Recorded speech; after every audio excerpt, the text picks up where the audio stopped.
I'm gonna Yeah. go back to Costa Rica so I can do a little bit surfing and learn about some. Oh yeah, man! I'm telling you, that was the big thing. I was like, I picked a lot of brains. It was cool. I mean, it's just all the different species they have, and they show us how they ship them, and they'll ship the chrysalises and stuff like that. It's just, yeah, it's a business. It's a big business. Welcome to the Landscape Cafe and part 4 in this series. Brought to you with support from Fort Myers Garden Service, maintaining and protecting business and residential landscapes. Visit FortMyersGardenService.com or call 239-990-7494. Yeah, absolutely. And you know what the thing is I was walking at Bass Pro Shops the other day. We're going in there to look at possibly buying one of those boats, and I was just thinking, I was looking at all the landscaping there, and I was thinking in my head,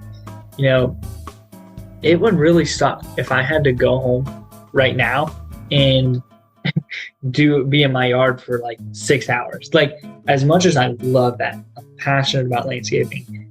I do that every day for my other clients. I do that all the time, and I get to indulge in that passion elsewhere. But I don't want to come home and, like, maybe occasionally here or there, once a month or once every couple months, but I don't want to have to do it a few times a week to keep the weeds. Like, I don't want to have to stress about that. Like, there's only so much limited time, because when I give my time, I give so much to my companies, and also to my spouse as well, even more important. In all the areas of my life that I give time to, I give it very heavily. And so when I don't want to have to, the little bit of times that I have left, I just really want to chill, or I really want to go fishing or golfing. I want to do the other things. I don't want to go, do other stuff, So I totally get it. That's so important to have that service, and that's what I try to talk to a lot of my clients about. And I'm like, I'm happy for you if you want to do it on your own full time, but after a couple of years, once it really starts to grow and fill in, and it becomes a lot more of a trend, call us back. You don't have to hire us now or have to hire us ever, but if it does get too much and you want it to be managed, hey, that's what we created it for. We're not going to cut you, but we'll prune all your plants, and we'll take care of it like we're supposed to, and we'll fertilize everything. So, it becomes, what's great is it becomes such a valuable service, mm-hmm. And it's a great tie-in. So it's like, I've spent this time and investment and love into, having my garden done. Well, I need to put just as much into maintaining that garden over time. And if I've got somebody who understands my garden, does it the way I'd like them to do it, keeps me informed, helps me stay creative in the whole process, it's a win-win. I think that's, it's great. It'd be fantastic if you could multiply Eric 100-fold, but he's a great asset. He loves what he does, and I think that's what's really important, is that it's not easy work. Pruning is not the fun part of gardening. Right. Right. But it is such a critical part, because it's all about maintaining the health of the plant, and even to understand, I've from watching him and going around talking with him, watching how he prunes, where he prunes, all of that is helping me understand more about the life cycle and liveliness of the plants I have, which gives me such a deeper appreciation for each plant. People think I'm nuts, but man, I know all my plants in my garden. I talk to them all every day. I walk around. It's not a huge property, man, but let me tell you, when something isn't doing well, I feel it in my heart. I'm responsible for that, for that plant to thrive and do well, because I brought it into my space. Right. I take a lot of pride in that. Oh my God, all I can tell you is the morning after Hurricane Ian, I had my 20 minutes of sobbing my eyes out. But I will tell you, your direction with make sure you wash all those plants off and you get the salt off of those plants. People still ask me, they're like, how in the heck is your garden looking like it is now? And I said, simple. I found out what there was to do, and I spent 4 days doing exactly that. And within a week, I had growth growing back, and now within 2 months, I've got my garden looking better than it did before. Mm-hmm. But that's what I did. I made sure. I was like, no. I'm like, okay. Fact of the matter is, I can't change the storm. The storm has happened. Everything looks dead. Everything looks terrible. So what now? Right. And it's also given me an opportunity to kind of think through where I'm planting and what I'm planting now, because hurricanes are going to continue to happen. Yes. So I mean, there's certain things like I know now. I know it's going to sound a little crazy, but I know now my bromeliads would do okay. Some of them, if I had to pull them out of soil for Mhm. 2 to 3 days, like I could have saved like 10 really nice bromeliads that were just taller, that got really, everything on the ground was fine, but these were taller bromeliads. They got shredded. Right. Now, I've been able to kind of save them a little bit, and they're recouping slowly, but I could have just as easily taken them out of the ground, put them in the garage, stored them safely, and put them back in the ground a few days later, and they would have been fine. But it's even knowing that about each plant. Like, that's what I love too, is I'm learning about each plant and what you can and can't do with them. And they're resourceful. Most plants are pretty. Orchids and bromeliads still to this day flabbergast me. They are the most resilient plants I've ever seen on the planet, and they happen to be, I think, some of the most beautiful plants.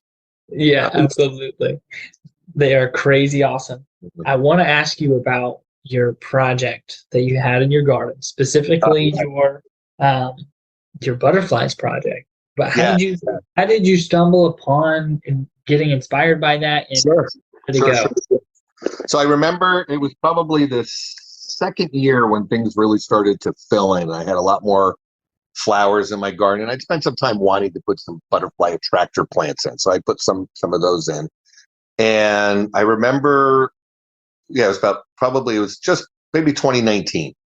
And I remember the amount of butterflies I was getting in my yard. And I was like, oh my God, this is amazing. And then I'd seen, literally, on Facebook someone showing this butterfly, bag that they had gotten for monarchs, pretty much specifically. They were using it for monarchs, and Mhm. I had been playing with some milkweed. I had a lot of monarchs in my yard.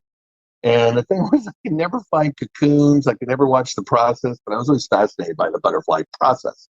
Um, and so I decided to get the bags, and I started out with one, and I got my milkweed plants. And within a very short period of time, I had like my first 10 monarch chrysalises growing in the bag. And I'm like, this is cool. And so it went well. And so I decided to buy a second bag. And I just said, I'm just going to go on a little personal mission here. Let me see if I can help some of these guys along, because, oftentimes they get picked off by birds or whatever else. But so I just focused on monarchs. I did have a couple of fritillary, I guess they're called fritillary, butterflies that made their way in there or whatever, and did their own chrysalises. But I was basically buying stock in milkweed at every nursery in the area. I was calling them up, buying them out of milkweed all the time, because these little guys are voracious. They would go. I would buy 10 plants, and these butterflies would eat through those plants within days. And I'm like, man.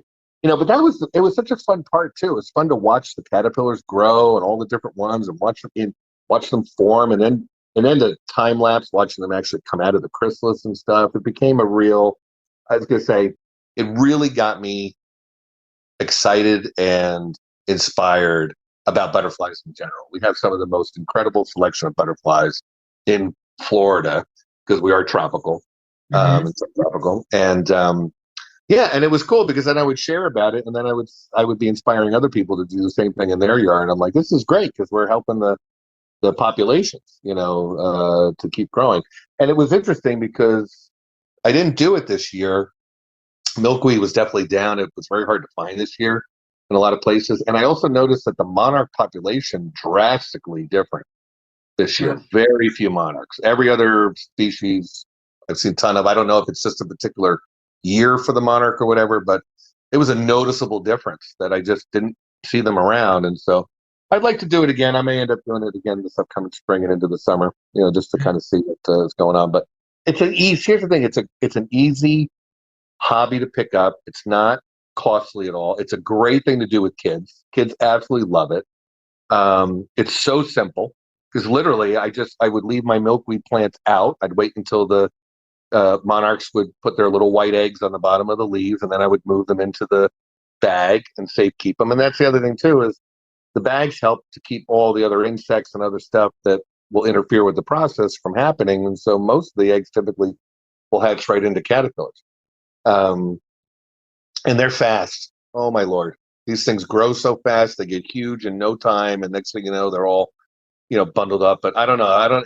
If you've never seen a monarch chrysalis up close, you are missing out. It literally has metallic gold on this beautiful, glassy, like sea glass green outer shell. It's just and then you can actually literally, depending on the translucency, you can watch the thing actually grow inside, turn to a butterfly. That to me is like, what better way to get in touch with nature than that? So it's been a passion of mine. As a matter of fact, one of the things I'm working towards is painting a mural on the backside of my house, and I want to put some butterflies in my mural. I'm going to be painting.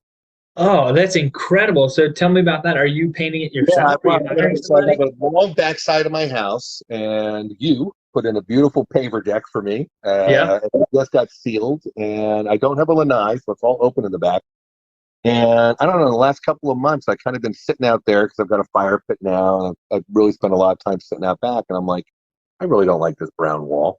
I mean, I like the color of my house, but I'm like, this is not doing anything for me. And I'm like, wow, how cool would it be? I've got all this space here to just do I want to do a mural with like bromeliads and orchids and butterflies flying around. I mean, the next person who buys the house can do whatever the hell with it. I can paint it over. I don't care.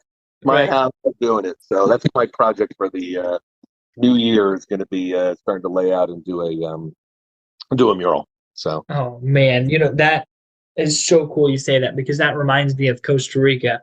It was landscape plants everywhere, beautiful, and they had murals all over the walls. And oh my gosh, man, that's such a good idea. I love that. Costa Rica was amazing. Oh yeah, absolutely. You have that nice wall right there too. That's nice and open. It is. It's nice and open. There's like plenty of space between the windows. It'll look fantastic. And I don't know if you know this, but Costa Rica is basically where most of the butterflies for exhibits and other places, that's where they all get sourced. Is in Costa Rica. Yeah, there are hundreds of butterfly farms all over Costa Rica. I traveled to a lot of them when I was there.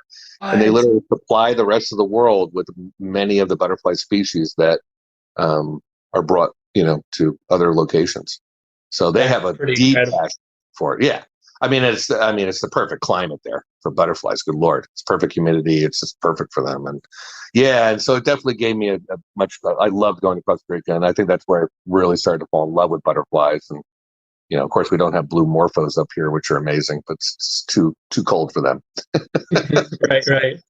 Yeah. Dang. I'm going to go back to Costa Rica so I can do a little bit surfing and learn about some. Oh yeah, man! I'm telling you, that was the big thing. I was like, I picked a lot of brains. It was cool. I mean, just all the different species they have, and they show us how they ship them, and they'll ship the chrysalises and stuff like that. It's just, it's a business. It's a big business for Costa Rica. Is butterfly farming. Yep. What part of Costa Rica is that? That was more on the, I'll say the west coast, the Pacific coast of Costa Rica, more in the jungle areas. There were a lot of farms. We probably went to 10 different farms. And they were cool just in themselves, just because of the variety of species. And, and that's where I started to see all these different kinds of plants, some of which we have up here. But we have a ton of butterfly attracting plants here. I mean, huge. Oh, yeah. And it's one of the things that, that's the other thing about my garden is so it was interesting when I first started to think about the privacy for my garden. I went to a nursery out on Pine Island, and I was talking to one of the guys there, and he was like, hey, he goes, I just got to be upfront and honest with you. He goes, I don't believe in just shrubbery for shrubbery's sake. He goes, if you're going to plant, he goes, I recommend you do fruit trees or fruit related things. If you're going to put something in, you do something that's going to actually produce something. Right. And I never thought about it that way. I never thought of my garden as a place where I was going to start putting fruit trees in. But I started with a key lime tree and a Barbados cherry tree. They're still staple parts of my garden, but then over time we've added a a coconut producing palm tree, which is great for Eric because every time Eric comes to prune, I let him take the coconuts because I don't really do much with them. So he gets to take the coconuts every time. He's always got at least 4 or 5 that he can take because the thing just produces like mad. It's already like, I mean, we literally, it's what's great about it. We grew that coconut. Donna found this coconut with a friend on the river while she was canoeing, growing out of and the coconut shell is still at the bottom of this coconut tree. And it's a 25-foot tree now. And the coconut's still there. And I've not moved it because I'm like, I love the story. And I tell people and they go, what? I show them and they go, that's amazing. We grew a mango. We grew a mango from a pit. And that tree's now nearly 20 feet high. It produced its first mangoes this year. We got our first 5 mangoes on the tree, which is better than nothing. Yeah. You know, but it was great. And I feel so bad because unfortunately down the road from us, a woman lost her probably 80-year-old mango tree. It was like 60 feet high. It got split in half by the wind. She had to take the whole thing down. She lost her whole tree. She could have hundreds of mangoes every year. Oh my God. Yeah, and it's just gone.